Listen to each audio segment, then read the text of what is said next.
Welcome back to 80 Proof Podcast, part 3 of, I don't know how many parts there are going to be, but part 3 of 3. So we just talked about Bungie, Destiny. Next is a boring topic called NVIDIA GTX Titan. They got a new GPU coming out. It's going to be expensive. How expensive will it be, John? Because you looked, and I didn't look. John? It'll be $1,000. 1,000 even. Holy shit. Yep. Holy shit. $999. Integrated. Actually, one thing I did look up about it is that they can't keep it in stock. Like they're currently out and they are selling faster than they can make them. So it is 1 billion GPU cores together. That's a lie. It's not 1 billion. But no, it's 2,500, give or take. Oh. Cores. Wow. What? That's some crazy shit. Yeah, it's like 2,400 or something. So. And it comes better integrated with the DirectX 11 technology, so that it will work better with technologies like tessellation and the like. And what it seems to do is. Go ahead. Go ahead. No, you. Well, what it apparently does is that it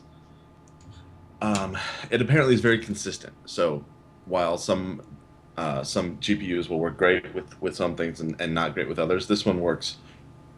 Of course, for $1,000, you expect it to work great with everything, but it is apparently very, very good at working consistently in all areas that you would use heavy graphics. So.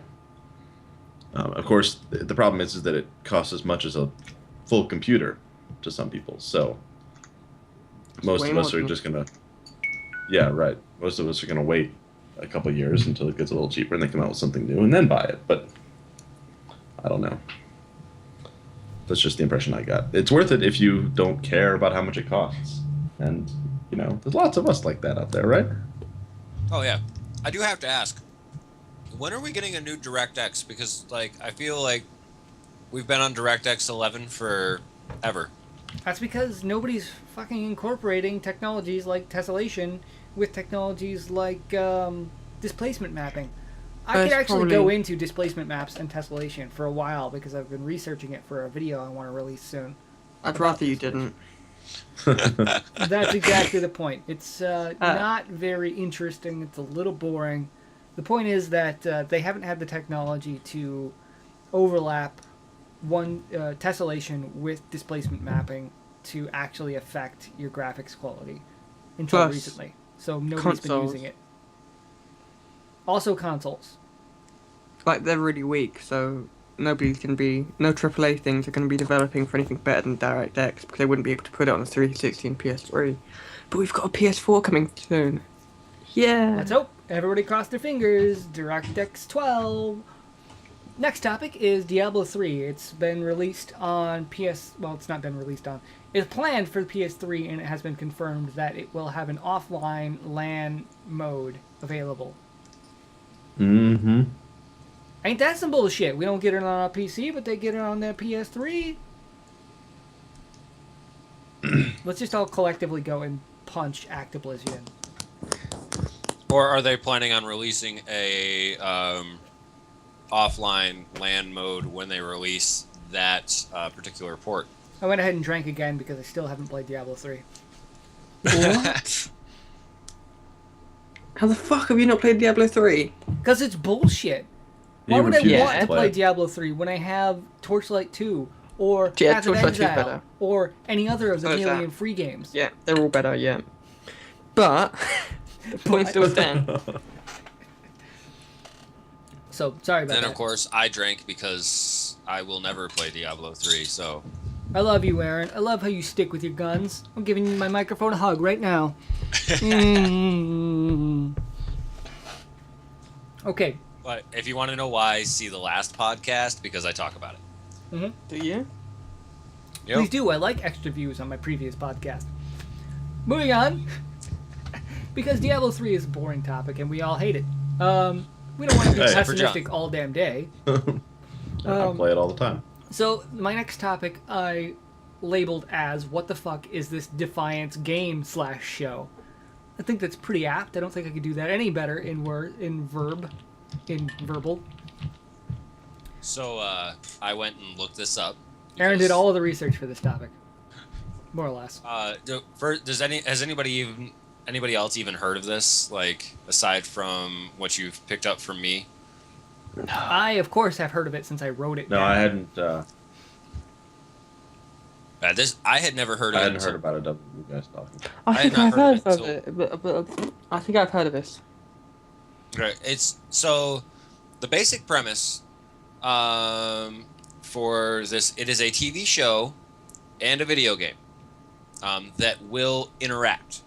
It's a post-apocalyptic scenario. Aliens land. Apparently, there are some issues with them landing. Their spaceships exploded in space and yada yada yada. And then, of course, us humans being like, well, this is our planet. There are wars and yada, and so wars happen. Now there's peace, and now aliens and humans are trying to figure out how to live together. And the world, from a societal level, has kind of been reduced to the Old West. But on a technology level, we are futuristic. Obviously we have spaceship tech crashing to the planet periodically, which they refer to as arc falls, and that kind of thing. But the video game will take place in futuristic San Francisco. The TV show will take place in futuristic St. Louis, which is where the St. Louis is where the TV show / game get its name. In Defiance, the city has been renamed Defiance. Events that happen in the TV show will directly affect the video game world. The video game world events that happen in there will affect things that happen in the TV show. So they are, in fact, going for a really immersive storytelling environment. And as a storyteller myself, that part really intrigues me. They haven't really released much on gameplay. It will be a shooter. It looks like it's planning on being a third-person shooter, MMO RPG style. The TV show looks good. They do have the vast majority of the people that worked on Battlestar Galactica and a couple of people from Farscape. Those shows, I enjoyed both of them. They put a lot of effort into this, really, really grand scale. If it was just the TV show, I would be excited about it. I am interested in the video game. I honestly think it's a pretty groundbreaking idea. I think it's going to be, and it's the first time that I know of where a video game studio, which is Trion Worlds, which did Rift, has teamed with a TV network, the Sci-Fi Channel, to come out with something like this. So the budget is pretty big from the looks of things. Pretty big. The budget of a sci-fi TV show plus the budget of an MMO. Yeah, it's pretty big. Yeah. This sounds. By the way, bigger. an MMO that is going to release on Xbox 360, PlayStation 3, and PC, multiplayer, online, all 3 ports. So that's a pretty big jump in the gaming community by itself. Factor in the TV show and the interactiveness between the two of those worlds. This is going to be something, I mean, if it succeeds, is going to be amazing. It has plenty of room to epically fail, but... I wanted to make the point that if it does fail, if it fails, Trion has to have put every ounce of their profits from Rift into this game. If it fails, Trion is done. That's what I think. Yeah, I honestly think they probably threw in their... To afford all of this, Yeah. they had to have not kept anything back. And I'm scared because I'm pessimistic because of, so many studios shutting down over the years.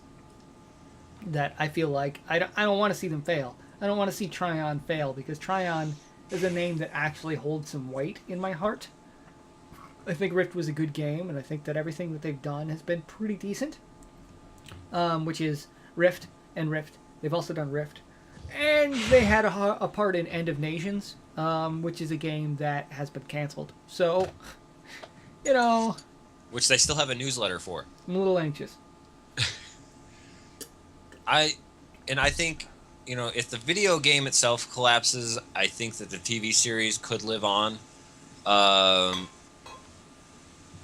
don't, and I think honestly, if the TV show collapses, I think the video game could live on. One of the problems there being, you know, that the TV show is where a good portion of the money is coming from. I disagree. I think that the game would bring in just as much money. It depends on their pricing scheme. I mean, and Sci-Fi is a smaller network, so I mean that is a valid point. I do wonder whether or not it will be released on other networks involved with CW, like CBS is a network involved with CW, so it could be released on CBS. Could be anywhere, any number of places, but it will definitely be aired on Sci-Fi. Yeah, which Sci-Fi needs a new show. God, yeah. There's so many individual places where this could fail, and I'm terrified. Like, I'm terrified for the future of Trion and for the future of the industry itself, because if this is one of those things that's gonna have the public eye, and if gaming once again fails to create something artistically meritable, then it's going to hurt us again. It's going to set us back again, and that's not what we want as gamers. Right, this sounds fucking awesome, but it's like a pioneering thing, so I don't feel that it needs to be amazing. Like, they don't need to, like, hit the nail right on the fucking head. Like, as long as they don't fuck it up completely, as long as the game is solid and the show is solid, it will set new grounds for people to be able to do shit and for it to be something viable. Like, it doesn't need to... Like, as long as they don't majorly fuck up, I think it'll be pretty cool. Yeah, and I think they... agree with Nick. Yeah, I definitely agree. I definitely agree. Why have I got to be the guy being the huge pessimist? Damn it! Well, Everybody else, get more pessimistic. Because you're your mother's son, and you can tell her I said that. But here's some of the things that this has done. Just because, I mean, I've watched I've pretty much read every piece of information they have available on the site at this point. They have attracted the minds of these creative geniuses that have worked in the industry on, you know, like on either side. So, and people that have worked in television, they're like, one of the guys literally said in one of the videos, this is the holy grail of storytelling. Because you can have that fan interaction. This brings that such an amazing level of fan interaction just with the story. We have the TV show, so you can just sit back and you can just watch the TV show if that's all the interest you have. Or you can go in and you can play and be part of this story and play the game. Or you can just play the game and, you know, not pay any attention to the TV show, and it'll have some effect on you. But, you know, we're all nerds and we all like to learn lore. So, I mean, we literally get to watch the story and play the story at the same time. My biggest fear is that it will burn people out.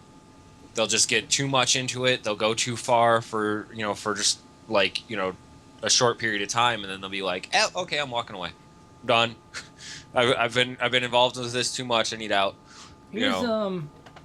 I have concerns and I have excitements. In the problem with a lot of the stories, like if you go back and you try and make examples of TV or movie tie-ins with games over the years, all of the ones that have failed that I can think of have been disconnected. They've okay, so we've got the game, then we do the movie. Or we've got a movie, and then we'll do a game. The fact that this one is built from the ground up together gives me a lot of hope that it might work out, because you can develop those hooks into the storyline from one to the other, to the other, to the other, be it a location that's in both, or a character that's in both. You can make a subconscious connection between this one and the other one. They are the same. And I actually have seen the video game representation of one of the main characters from the TV show. Do they look similar enough? Oh yeah, I mean they built the model off of the actor that is playing the character. That's the beauty. That is the beauty, and it's also has the potential to be its downfall in a way, because if you connect them too tightly to one another, one, it limits the creativity of the writers for both, because they can't have the same writers. One writer can only do so much shit. He's only got so much time in a day. He can be a person that the other writer on the other side comes to and talks to before each one is released, and they can, work out the problems with one another, but they can't be the same. So if you tie it too tightly together, one person's story can limit the other person's story. So that is one potential limiting factor, but that doesn't concern me quite so much as it's not really about the flexibility of the storytelling. It's that if one of them starts waning to an extreme degree, I mean, like, you think about the Dresden Files, one of our favorite book series of all time. Shameless plug for Jim Butcher, because we love that man. We love Jim Butcher. Go check out the Dresden Files, the books. Put a link to Because his the site down below. Hey, the put a big link right in the middle of the screen right here to Everybody Jim Butcher's volunteering me website. for work. Foul, drink. Volunteering Actually, me you for can't work. link to shit that isn't It's- that is outside of YouTube. So Oh, put it in the description. put it in the description.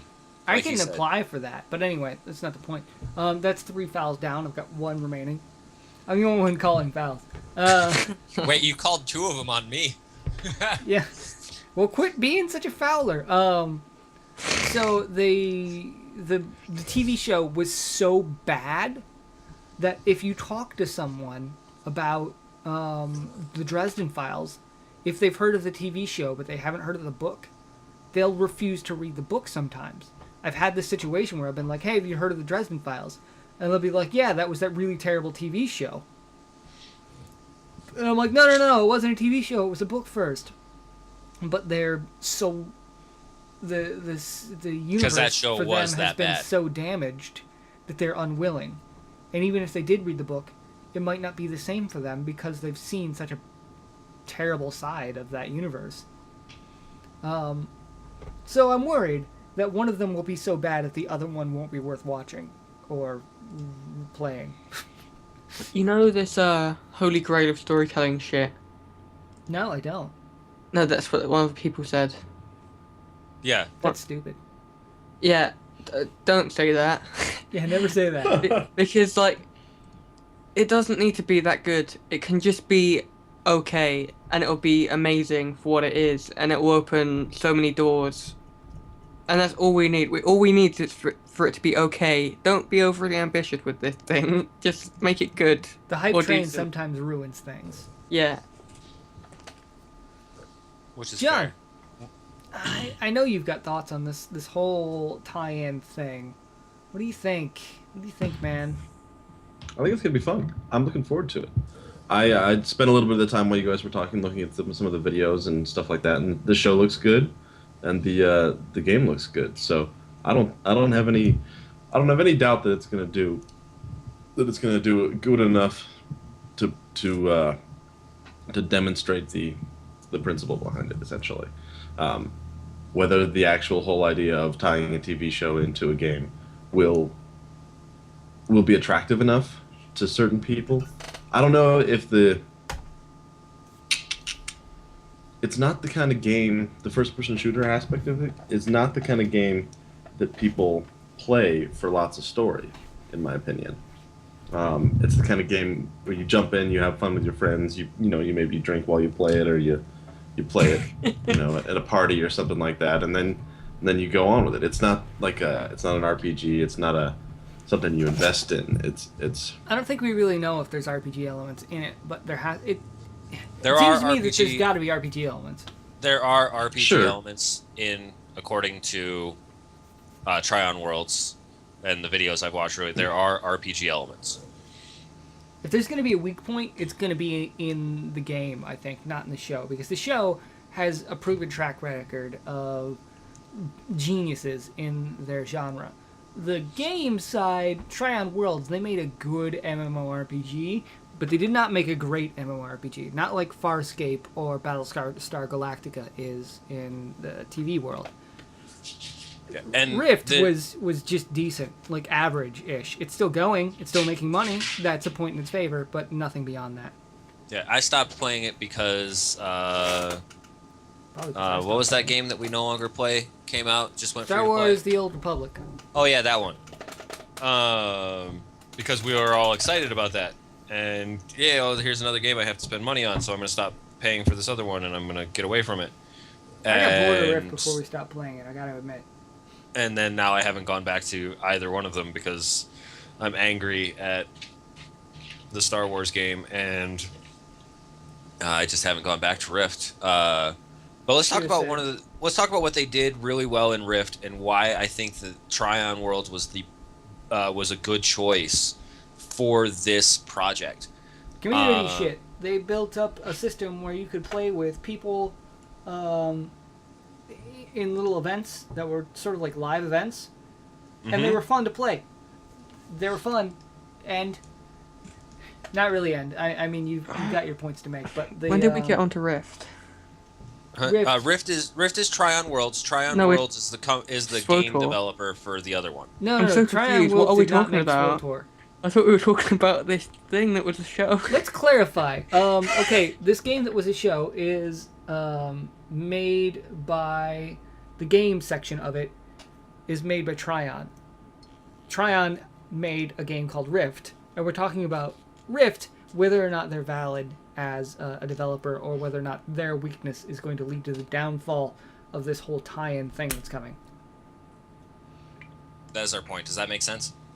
Yeah, it does. Yeah, I just like lost consciousness for a moment there. He's a little drunk. We I just fed lost him booze. lucidity. I just like wasn't paying attention at all, and I'm like, wait, what Rift? What? That's not on the schedule. Where did I go? How did I get here? Where am I? Okay. Well, thank you for bringing us back to reality, Nick. I would drink to you, but I declare empty vessel. Be brief.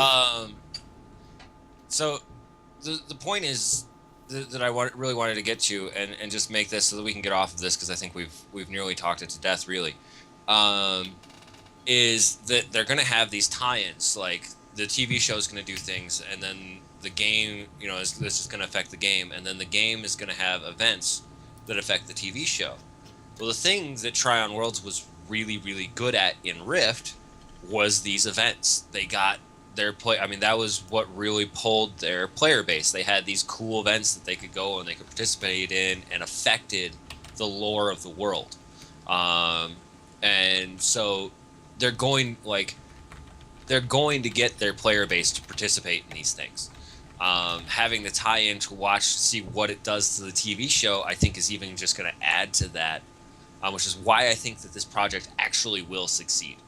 That's where I think that strength really lies. That, and from listening to the videos that I've seen, one of the ones they were talking about is like, since we get to plan like kind of what we want to do in the TV series ahead of time, what I think we're going to see in this game and this TV series, you have your seasons, right?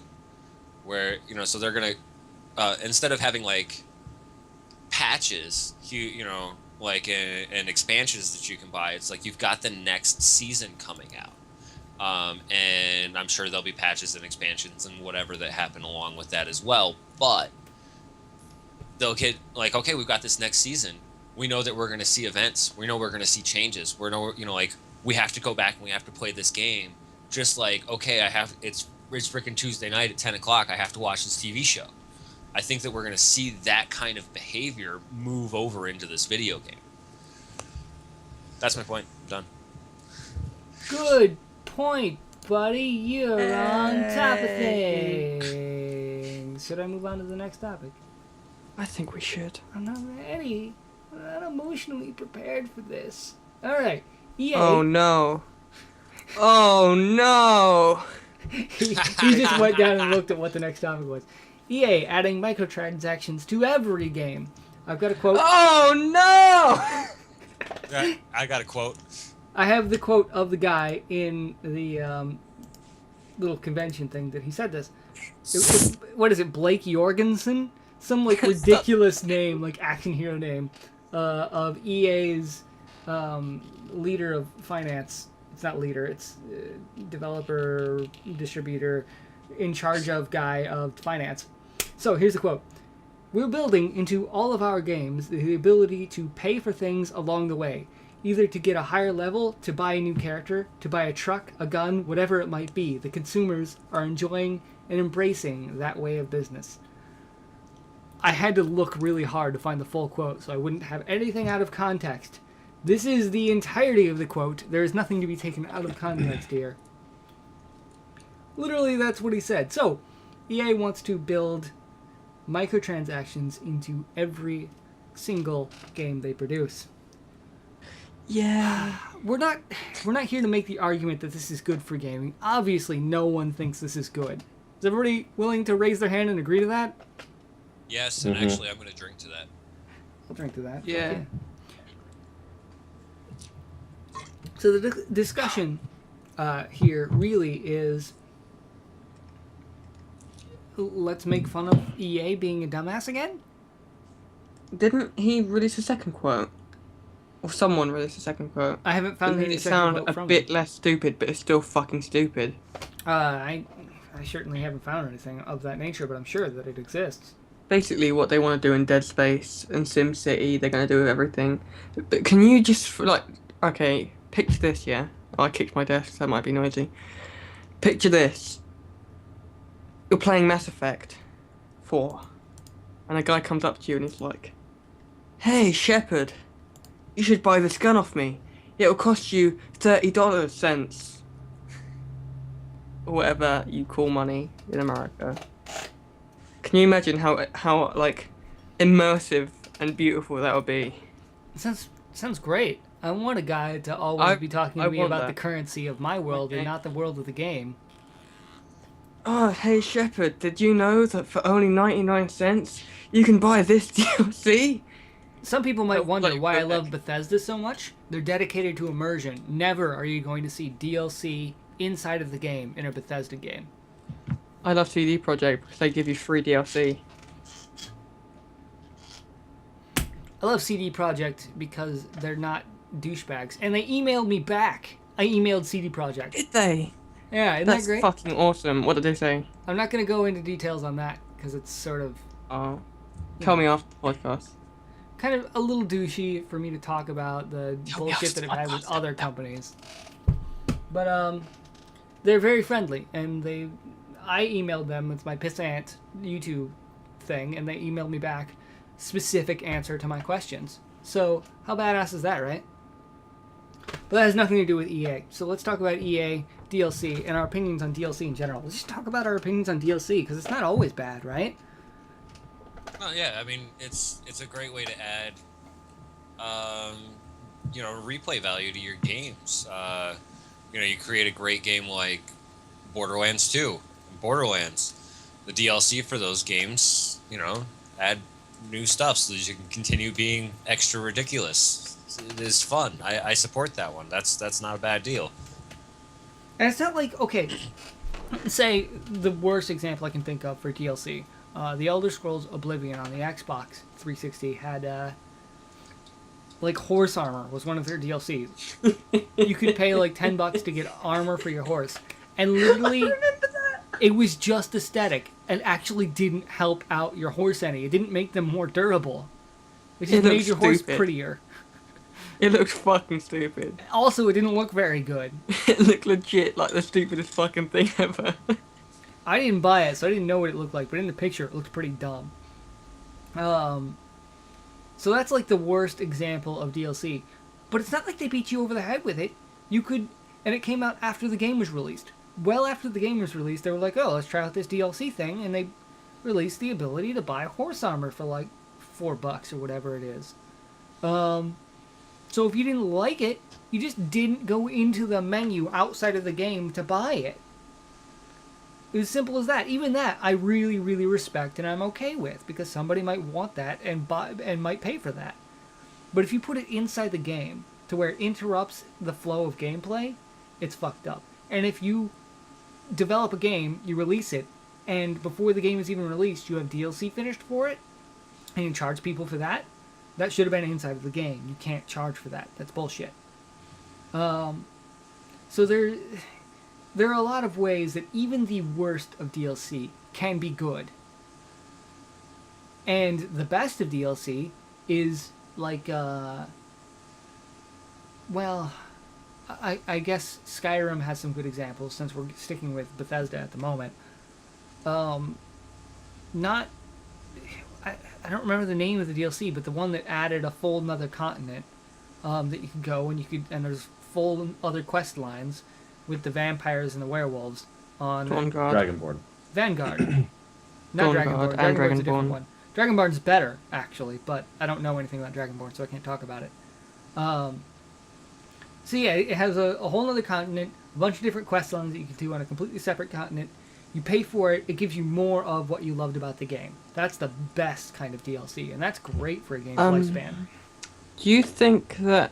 Do you guys prefer expansions or DLC? Because I like expansions better than like having a small chunk of content. I prefer would having a argue big... that there's no difference between an expansion and a good DLC.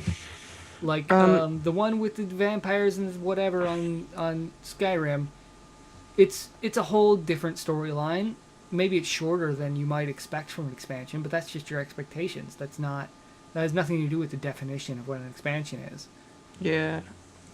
I think something that'll be pretty relevant to talk about actually is they're not adding DLC to every game, they're adding microtransactions, right?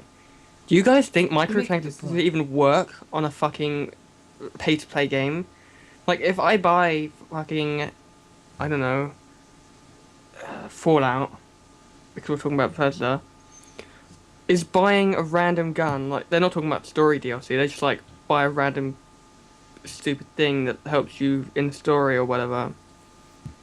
Is buying a gun a thing that even works? Does that make sense in those games? I don't think it does. No, absolutely not. I think that in any single-player game, microtransactions make no sense. Also, have any of us played Dead Space 3?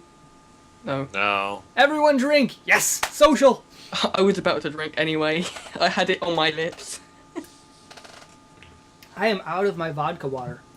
I can taste you on my lips and smell you in my clothes. No, you can't. That'd be gross. Yeah, whatever. Yeah. Like, if EA says we're going to add DLC to every game, I'd be like, Yeah, that'd be fair okay. enough. But microtransactions? What? Why were those It doesn't synonymous make in like sense. vocabulary? They literally were synonymous up until now. Isn't that weird? They're similar. They But are similar. microtransactions normally free to play. Like, LOL is microtransactions. It's not like they're, like, Yeah. if you want to play Summoner's Rift, you have to DLC $5. It's like, do you want some stupid skin? What stats do they have that say that consumers are enjoying and embracing that way of business? No one's iPhone enjoying games. or embracing that way of business. No one. I think they're looking at the free-to-play models and trying to add them to their console games. I can tell you what model they were using for this whole speech. It was a game, Simpsons like Living Large or something like that. It was a free-to-play cow clicker game based on The Simpsons, where you build a little city like Farmville. So that's where they're basing all this shit from. But like, how can they say consumers are enjoying and embracing that way of business so broadly? It's because people were spending money on it, and they're talking to other people. It was like a conference for other people that like money. Yeah, They it were was, like, it was yes. the They're Ponzius enjoying name for. it. I really, They're enjoying it. I spent time Money. trying to find the name of the conference, but it was the Ponzius name for a conference I've ever heard. We like money, so do you, Con. It was like Forbes, something, something, something. I fucking hate. Let me look up EA Ponzi conference. Hey, That's actually auto-completed. EA Ponzi Conference. Actually. I've bought RP and LoL and stuff because, like, I feel like I'm stealing from Riot because I play their game so much and I like it so much and I'm not paying for it. But, like, if I've already paid for a game, I feel like EA is stealing from me if they're asking for more money for, like, stupid shit that should be in the game. Yeah, I guess the real point here is that if you like a game enough, you're going to give them your money if given the opportunity. Not really, though, because I really like... I don't know, let's say the new DMC. Like, I've played that game to hell. I really like You it. already paid for that. That's completely different. If they were like, oh, do you wanna unlock some red orbs for 50 cents? No. I'm not gonna give them my money for that. Like, they've got a bunch of skins and stuff. Which would, are... like, they've got... they probably would get people to pay that, though. Like, Yeah. I mean, you think about the average person. I mean, not everybody is us. They probably would get...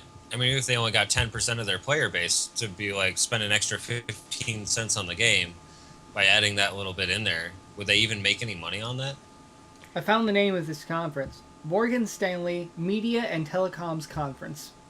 Right. There you go. Quite Ponzi. But yeah, you're exaggerating. 10% is a pretty high ballpark number. I would say 3% at most would actually pay for it. And that's because you've already paid $60 for the game. That's a different scenario. I mean, it's not different, actually, because that's what EA is talking about doing. But if you make a game that people like, in a free scenario, they're going to give you some money. And if you make a game that people like in a $60 scenario, they're going to expect that the game's already done and you don't have to pay any more money because they paid $60. Oh, the DMC DLC is out today. I'm actually kind of excited about that. You play as Virgil, guys. Anyway, yeah. Shut up and take my money! Microtransactions. It's so weird. Like, DLC is a completely different thing because I like skins and things as a microtransaction, if that counts as one. Like, as I was saying, DMC, they've got like skin packs and stuff for it. Like, you can play the new DMC as like looking like classic Dante because loads of people hate the new Dante. It's like, that's actually good. I actually think that's a pretty good idea to have that in there. I haven't played Devil May Cry 3, so I'm just gonna... Or DMC. I haven't played DMC, so I'm just gonna go ahead and make myself another booze so that I can drink for this. But, like... The thing with microtransactions is, like, it's stuff that's already in the game. Like, their example was, like, getting a gun faster. Why would you pay for that? That's just, again, making a game easier for yourself. I want to go ahead and argue that nobody's forcing you to pay for it, but I can immediately make the counter argument if you like, unless somebody else wants to make it for me. No, go for it. Nobody's got the counter argument? All right, well... No, I have it. I've talked too much. I'm going to let you. I feel like I've talked too much. You're so the host. the counter argument to... Okay, you can just pay for it or not pay for it. If you don't like the DLC, you just don't pay for it. Counter argument to that is game development time went into making that. That game development time could have gone into something else. Not only that, but you should, as a consumer, expect that anything that has been made for a game should be in the finished product of that game. Yeah, well, the microtransactions. Okay, Weasel. One of the things too that you've said repeatedly at this point, and I kind of want to drive out of your vocabulary for a moment, is that they're talking about buying stuff that's in the game. They're not talking about buying additional content. They're talking about paying to unlock a gun in a game that you already paid $60 for. In that specific instance, which that isn't the only instance of this sort of thing, but in that specific type of instance, then yeah, you're right. Just don't buy it. Just don't pay for it if you don't like it. An example for people would be if you're playing Skyrim and then you get to Whiterun for the first time, and then there's a guy standing there and it's like, you can buy Daedric armor from me for 50 cents. That would be like an example. It's like, it's in the game, you can get it in the game. There's a completely different scenario that's what EA's there. trying to do. That's what EA's trying to do. The thing I don't like about that You don't have is to have the man that in it's it. in You the don't have the man game. in it. Like- I don't know why I even said that. Scrap that. But like the idea is you can get Daedric armor from level 1 if you pay for it. And I Yeah. think that's stupid. I'm Plus, okay it with it. unbalances I don't the give a game. shit if they do that because No. I just won't buy TB it. was making this argument of like it unbalances your game. Like Yeah, if for you, like, if you don't like your game balanced, then you can pay for it. no, And because fuck, if it you don't like the game for the full changes life the of way the a game is designed, yeah, the game which like negatively affects the final product of the game. They like design it. for that around guy having who's stupid enough to microtransactions. pay for it, then that guy's game might be damaged because the difficulty curve is altered. But Go watch one of Total just Biscuits. don't buy it. Go watch one of Total Biscuits' recent content patches. No, and I've he will watched explain that. it much I more clearly watched than that I can. I watched that content patch. The thing is, the only person whose game difficulty curve is being changed, the person who bought that DLC. And if they are the one who wants an easier gameplay until they're done, they're the one who paid for it. They're the one who suffers for it. It Yeah, doesn't, but if doesn't if affect anybody who doesn't buy microtransactions it. are going to be part of the game, it's going to be like it's an inherent like core feature of the game. So they're going to have to design the game around it, and it means they're going to change So the it's game hard. and they're going to compromise the game to have the microtransactions. The gameplay feel gets like we're harder rambling so at this that point. you feel like you need to have the microtransactions. I get the point. I get it. I do, but I feel like every game that exists right now is too easy. So it doesn't bug me all that much for them to tool difficulty towards a person who has bought DLC, because then I feel like it's actually good enough for me. But I guess it's a bad thing for gaming in general because most gamers are not as good at games as I am. I'm going to say that, and then every mistake I make in any video I make from now on, everyone's going to be like, I thought you were good at games, Nathan. What's wrong with you? Video on my channel. What is it? No, you're right. It's bad for games. It's bad for games. I would just like to go ahead and say this because I believe this for years. EA is bad for video games. EA has always been bad for video games. I've never played an EA game in my life. I don't think. You've played Mass Effect, haven't you? Not really.